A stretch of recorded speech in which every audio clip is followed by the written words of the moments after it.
Lai cilvēks būtu laimīgs, jādara tas, kas no sirds patīk un padodas vislabāk. Šādus vārdus katrs no mums dzirdējis nereizi vien, taču ikdienā tie piemirsts. Tāpēc uz sarunu aicinājām mākslas salona Pie Augusta īpašnieci Ilvu Šintu, cilvēku, kas savu sirdslietu padarījis par biznesu. Tas, ko jūs darāt, tas ir, kāds to uztver vairāk kā darbu vai vairāk kā hobiju? Tas ir pilnīgi nopietni, kas tur noteikti, tas nav pa jokam, jo hobijs, tas ir svarīgi, kā mēs to definējam, kaut kas, ko, ka galīgi vairs nav ko darīt, tad padara pāda, zeķi vai kaut ko tādu, augustā viss notiek, pa īstam. Līdz ar to es negribētu to ierakstīt kaut kādā hobija lauciņā, kā astroloģijas kurs vai, atziņu krāsošana. Principā tā doma ir, kā es to biju domājis, kas tev velku tās paralēlas ar to hobiju, ka jūs darāt to, kas jums patīk, vai ne?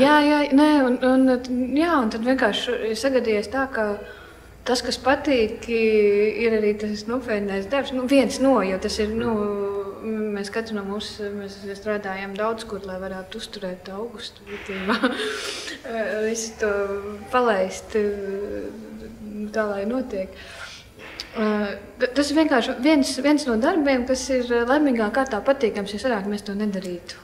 Mūsu preces ir absolūti kaut kas, pēdējais kaut kāds normāls, prātīgs cilvēks pirktu, tad, ka viņam galīgi vairs, nebūtu, kur naudu likt, jo tās pārsvarā nav pārāk praktiskas lietas, tas ir kaut kas tāds, tas ir priekam lielāko, labi ir grāmatiņas, kaut ko var ierakstīt, bet, gleznas, skulptūras, ko tur viņām, Principā lietas ir estētiskā. Jā, vai humoristisko reizēm, un līdz ar to mūsu auditorija, kāds esmu šo gadu laikā sapratusi, viennozīmīgi ir Rīga un ārzemnieki, turisti. Principā savu to lietu, kas jums patīk, ko jums patīk darīt, jūs esat to pārnesuši tā citā līmenī uzņēmē darbībā jau. Jā. Cik Latvijā tas ir viegli vai grūti, ko tādu izdarīt.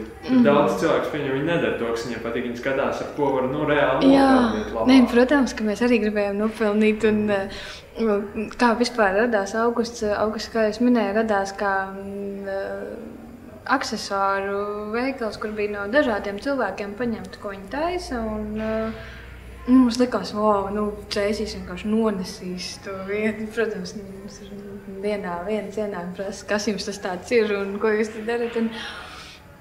Un tad mēs sākām domāt, kā to pārvērst kaut kā sadāk, jo kāds taču grib arī kaut ko, ja iegulda, tad grib saņemt arī kaut ko pretī. Tas, man liekas, nedaudz novirzos no domas jau. Atgādina man jautājumu. Tā doma bija, ka jūs esat to lietu, kas jums patīk, pārvērtuši jau reāli uzņēmē. Cik Latvijā to ir grūti vai viegli izdarīt? Šajā gadījumā nebija grūti, jo konkrēti es taisu un daru tikai kaut ko tādu, kas man pašai patīk. Un es arī nepārdzīvoju, jo to momentā nenopērku, bet gan izvēr par lielu pārsteigumu katru lietu, ko es uztaisu, katrai lietai ir pircējs. Mēs varam uztaisīt ko, un kāds noteikti viņi gribēs. Un tas, kas ir augustā vasarā, tas arī tiek realizēts. Un, protams, izdodās arī nopelnīt. Tā nav maksima, protams, tu neapgrozās tādas summas, un tas arī, mums nav kaut kā 4 par skaitļi kā uzstādījums gadam, bet tur varbūt tā personīgā pieticība nedaudz pieslēdzās, bet man liekas, ka viss ir ļoti labi. Mazam uzņēmējiem kaut kāda birokrātiska tāda šķēršļa ir grūti vispār uzsākt, jebkādas? Nē, es esmu pirmkārt mēģinājuši tīri juridiski visu reducēt tik tā, cik es pati tiek galā ar visu birokrātiju. Es domāju, ka kāds var izvēlēties uzņēmējdarbības formu, kuru viņš vienkārši ārprātā aiziet ar visām birokrātijas lietām, bet man pagaidām viss ir ļoti vienkārši un cik tālu es pētījis visas tās sistēmas, kur iesniedz atskaitas vai kaut kas ir diezgan vienkāršots. Un man arī nav tāds biznesa, kur katru nedēļu jāiet uz domu kaut ko saskaņoju savu izkārtni.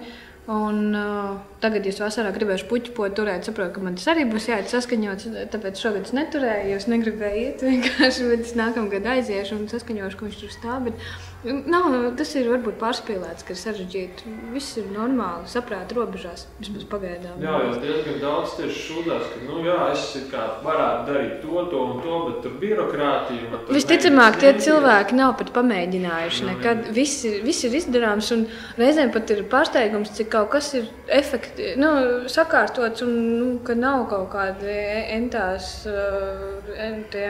ankets jāizpilda. Man līdz šim viss ir licies diezgan prātīgi un sakarīgi. Tāpēc, ka arī mēs esam maziņš, maz iestāde. Tāpēc.